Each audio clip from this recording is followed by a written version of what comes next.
बोले भी हंसी महेश तब ज्ञानी मूढ़ न कोय, जेहि जस रघुपत करहि जस, तो तस तेहि क्षण हो। जब जब जैसा जिसको करा दे, ना कोई ज्ञानी है ना कोई मूढ़ है। 114। ना कोई ज्ञानी है ना कोई मूढ़ है। क्या भैया? हे मां, नारद जी भी प्रभु की माया को नहीं समझ पाए। जो नारद जी को श्राप है कि एक स्थान पर रुक नहीं सकते, उन नारद जी को भी हिमगिरि देख करके एक गुफा में एक स्थान पर रुकने की प्रेरणा हो गई, भजन करने की प्रेरणा हो गई। और नारद जैसे श्रेष्ठ मुनि भी भगवान की प्रेरणा संदेश को नहीं समझ पाए, तो हम आप क्या समझें? इतना मानिए कि जब मन भगवान का भजन करने के लिए कहे घर में, गृहस्थ में, तो उस क्षण आप कुछ भी कर रहे हो, चाहे 10 मिनट ही सारे समय को छोड़ करके सीताराम गाइए, राधे श्याम गाइए, सीताराम गाइए, राधे श्याम, बस हे प्रभु मौसम दीन न दीन हित, और तुम समान रघुवीर, अस विचार रघुवंश मणि हरम विषम बहुवीर, कामी नार प्यार जिमि। उस प्रकार बस काकभूषुंडी जी ने गरुड़ जी से तो यही तो कहा, आप सरीखे आपको जो सदैव हरि के चालक हैं कह लें, आपको भ्रम हो गया। हरि की माया है, हरि के अलावा कोई जान नहीं सकता।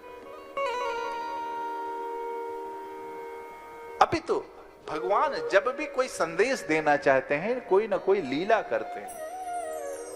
नारद जी की समाधि लग गई भजन में, इंद्र का सिंहासन डोल गया, रंभादि सुर नारियों को भेजा इंद्र ने तपस्या भंग करने के लिए। नारद की तपस्या नहीं भंग हुई। नारद जी बड़े प्रेम के साथ उनका स्वागत सत्कार करके, भयहु न नारद मन कछु रोसा, कहि प्रिय भजन काम परितोषा। अभी तो उनको प्रिय वचन कह करके उनको विदा किया। परंतु सबसे कहे ना, सबसे बड़ा रोग जो है वो है भजन का रोग। आज हम 1000 माला जपते हैं, कोई कहता है मैं 10 लाख माला जपता हूं। सकाम जितने भी अनुष्ठान हैं, या मन से या वाणी से या बुद्धि से, वो कभी भी सीमित फल देंगे, और निष्काम अनुष्ठान कभी भी असीमित फल देगा। इसीलिए सदैव निष्काम भक्ति, निष्काम भजन, निष्काम तपस्या, निष्काम सेवा और बचना अपने मुख से।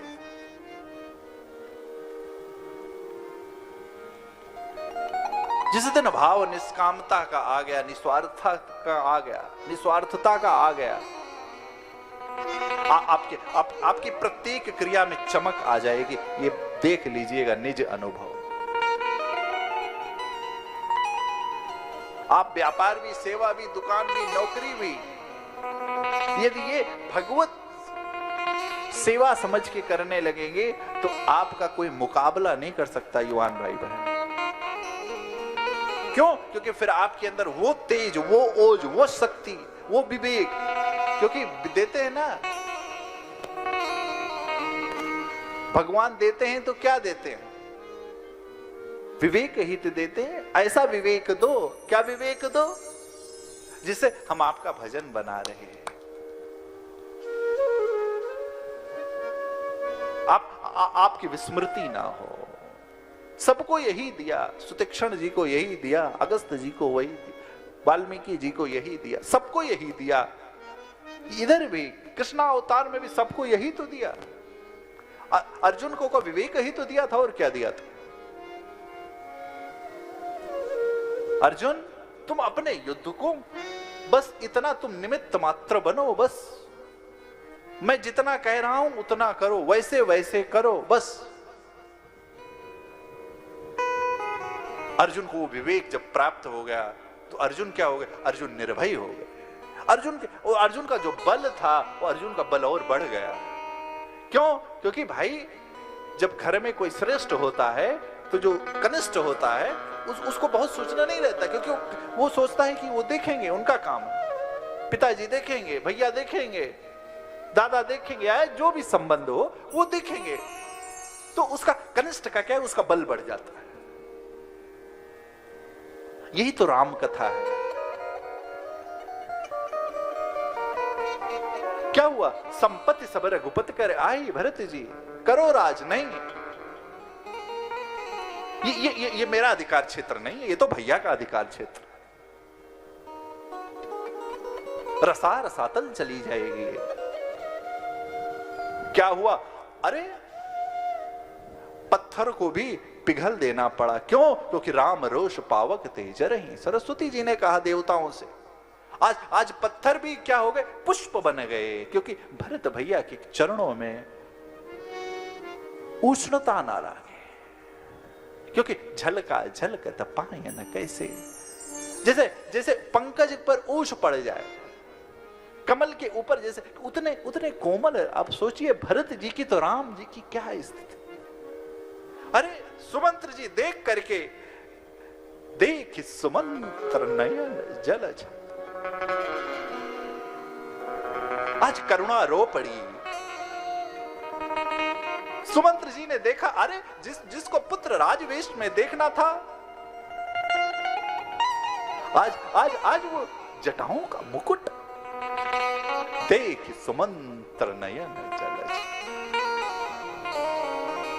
ये विधि का विधान है। कब क्या होगा ये कोई नहीं जान सकता। प्रभु ने ऐसा, कृष्ण ने, राम ने ऐसा जीवन जिया,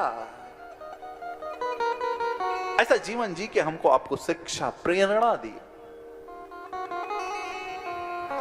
इनकी सिर्फ नितांत पूजा ही ना किया जाए, इनके चरित्रों का अनुकरण और अनुसरण किया जाए। अपने घरों में अपने बच्चों को थोड़ा बताया जाए,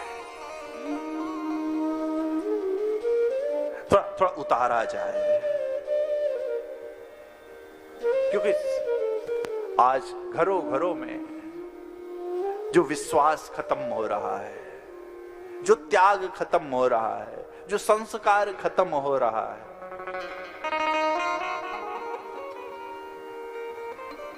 उसका कारण क्या? क्योंकि संतोष नहीं रह गया।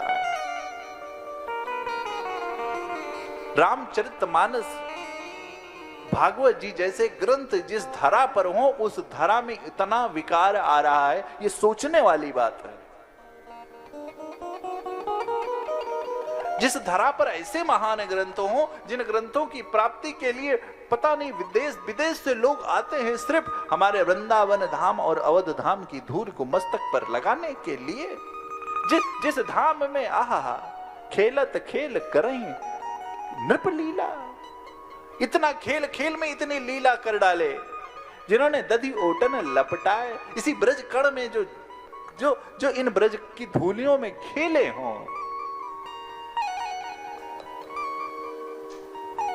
धन्य है ये भारत देश। लेकिन और उसकी भी सोचनीय चिंतनीय ये है, क्योंकि धर्म का व्यवसाय होने लगा है, कथाओं का व्यवसाय होने लगा है। कथाएं हमारे कहें तो सांसारिक सुख भोग का कारक बनती जा रही है। आज आश्रमों में आश्रय नहीं रह गया, आज आश्रमों में तो करोड़ों की बिल्डिंगें हो गई। आज आश्रम नहीं रह गया, वो आश्रम नहीं रह गया जिसको देख करके आश्रय प्राप्त हो जाए। आश्रम का शब्द का परिभाषा क्या है? आश्रम मतलब आश्रय। किसी भी तरीके से जीव प्रताड़ित हो सांसारिक, इसीलिए आश्रम पद्धति बनाई गई हमारे यहाँ कि जब संसार की लपेटों से लोग तंग आ जाएंगे तो हमारे जो संत भगवान लोग हैं वो उनको संतान, क्योंकि गृहस्थ जीवन सबसे सर्वश्रेष्ठ जीवन, उत्कृष्ट जीवन है। कहें तो बुरा मत मानना, ग्रंथों में लिखा है कलियुग में सन्यास की अनुमति हमें शास्त्र नहीं देते। ग्रंथ की बात बता रहा हूं मैं, क्योंकि सन्यास शुद्ध नहीं रह गया। इसीलिए कलियुग में कहा गया कि गृहस्थ जीवन को धीरे धीरे आश्रम, अनेक आश्रम बताए गए इसमें, फिर धीरे धीरे गृहस्थ आश्रम से भी धीरे धीरे वर्णाश्रम, फिर धीरे धीरे धीरे धीरे संन्यास आश्रम की बढ़ा जाए। आज आश्रमों में क्या हो रहा है? गगनचुंबी अट्टालिकाएं आज बन रही हैं। सोशल मीडिया का जमाना है, चार की सेवा करके वीडियो बना करके धन उगाही किया जा रहा है। इसी वृंदावन धाम में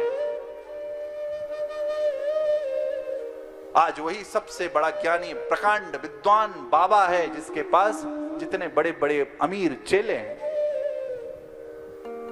आज भोले भाले भक्तों के साथ जो छलावा चला जा रहा है, आज धर्म का व्यापार चरम पर है। और याद रखना, जब जब धोई धर्म के हानि, जब जब श्रुत बेचा जाएगा, जब जब बेचा जाएगा, तब तब इस देश की कोरोना रूपी महामारी आएगी, आती रहेगी और समूल विनाश कर देगी एक दिन सबका।